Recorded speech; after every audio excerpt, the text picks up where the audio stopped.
आखिर उसने ऐसा क्यों किया? वो तो श्योर थी कि ये जॉब उसी को मिलेगी और हो सकता था कि उसी को मिल भी जाती। आई जस्ट डोंट अंडरस्टैंड, कोई जानबूझकर ऐसा क्यों करेगा? इतनी मेहनत से बनाया हुआ डिजाइन ऐसे क्यों? मेरे डिजाइन कैसे भी हो तुम्हारे डिजाइन से लाख गुना बेटर।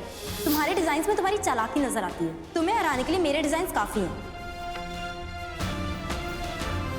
इतना बड़ा फैसला लिया है तो रीजन भी बड़ा ही होगा, मगर क्या रीजन हो सकता है? बस 3 दिन दिए मेरी दादी ने मुझे जॉब ढूंढने के लिए, और अगर इन 3 दिनों में मुझे जॉब नहीं मिली ना तो मेरे सारे सपने टूट जाएंगे हमेशा के लिए।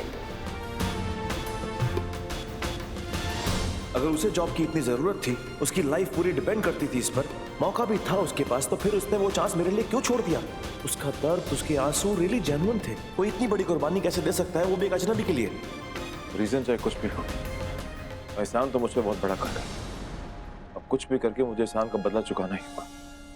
कुछ ना कुछ तो करना ही होगा रवि, करना ही होगा।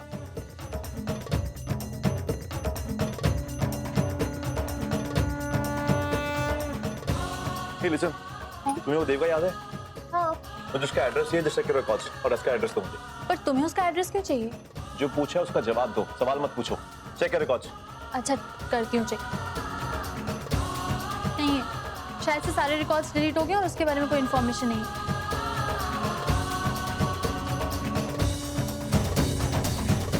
अरे मेरी बात तो सुनो। और रेखा रानी, उस सुकेश जी का फोन नहीं मिल रहा था, मिला दे मुझे दोबारा। जी।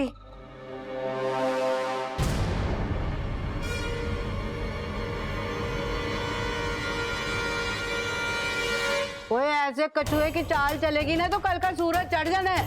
और पैर में छाले पड़े हुए तेरे। और रहने दे तू, मैं खुद ही कर लेती हूँ। उन्हीं का फोन है। प्रणाम माता जी। जिंदे बसते रहो पुत्र जी। पुत्र जी बहुत बहुत बधाई हो।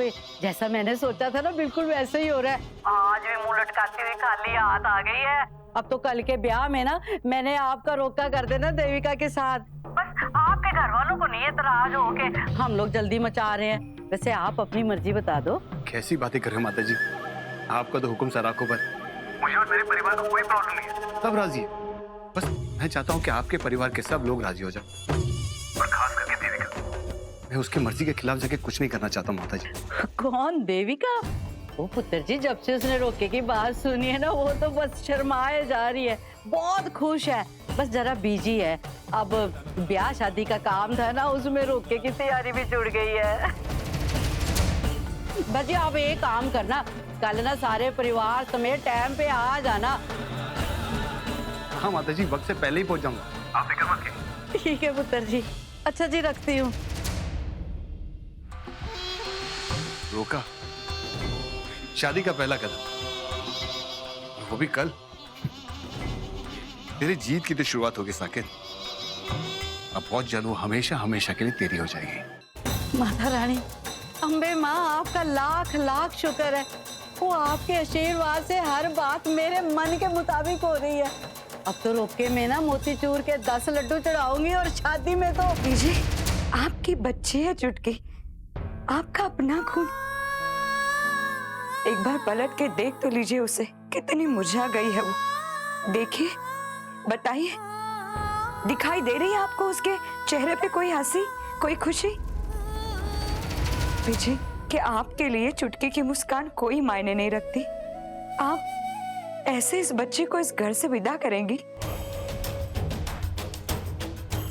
मुर्दा बोले कफन फाड़े, और जब भी मुंह खोलती है ना बुरा ही बोलती है। वो जा पहले अपनी बेटियों को संभाल तू जाके।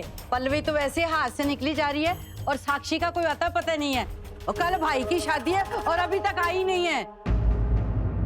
वो माँ का कुछ फर्ज बनता है कि नहीं कि अपनी बेटियों को कोई अच्छी सीख दे दे। तो वो बिन माँ की बच्ची है, लेकिन शुक्र है कि मैं हूँ उसका ख्याल रखने के लिए, उसका नसीब चमकाने के लिए। और सकेत ही उसका नसीब है, ये बात अच्छी तरह से समझ लो तुम।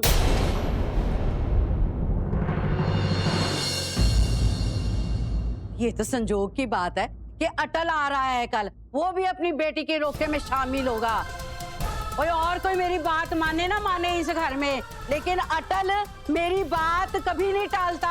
और तब जाके तुम लोगों की चिक चिक बंद होनी है। बड़े आए वो अकल के दुश्मन मुझे अकल देने चले हैं? और जा जाके अपना काम कर, बदतमीज कहीं की। मैं जरा अजय के ससुराल फोन मिला के पूछ तो लूं, कल की तैयारियां हैं उनकी पूरी। हेलो, हाँ जी, स्वित्री बोल रही हूँ जी, देवलों के घर से।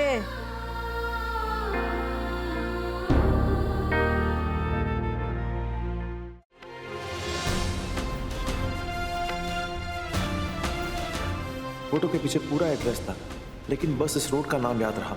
काश मैंने मकान का नंबर भी याद रखा होता। अगर तुझे साकेत सही में पसंद नहीं है तो तू उसे बता देना। आई एम श्योर वो इतना भी बुरा नहीं है। अगर वो तुझे जॉब करने की परमिशन दे सकता है तो वो तेरी प्रॉब्लम जरूर समझेगा। बात उसको पसंद करने या ना करने की है ही नहीं पल्लवी। बात यह है कि मुझे अभी शादी ही नहीं करनी है। कभी कभी तो मुझे लगता है कि काश मैं वो जॉब छोड़ती ही ना उस लड़के को लेकर। शायद आज ये सब प्रॉब्लम्स ही ना होती। तो दी फिर तो उस लड़के से बात करना, तो उसे बता सारी सच्चाई, तूने ऐसा क्यों किया। शायद वो तेरा एहसान मान ले, तेरी कुछ हेल्प कर दे। उसका भी कोई फायदा नहीं, क्योंकि उस लड़के को भी जॉब की बहुत ज्यादा जरूरत है, मुझसे ज्यादा। वो मेरे लिए अपनी जॉब नहीं छोड़ने वाला, और वैसे भी अब इतना टाइम कहाँ है कि मैं उसे ढूंढती फिरूं। दी तू टेंशन मत ले। Oh shit, मैं कैसे भूल गया कि जोल से घर है। माँ से जिसने पैसों को लेकर झगड़ा किया था, इतनी लड़ाई की थी, वो बूढ़ी औरत यहीं रहती है। अगर उसे मालूम होगा कि मैं कौन हूँ तो मेरी हेल्प करना तो दूर, यहीं तमाशा खड़ा कर देगी फिर से। या हेल्प मांगने से कुछ नहीं होगा।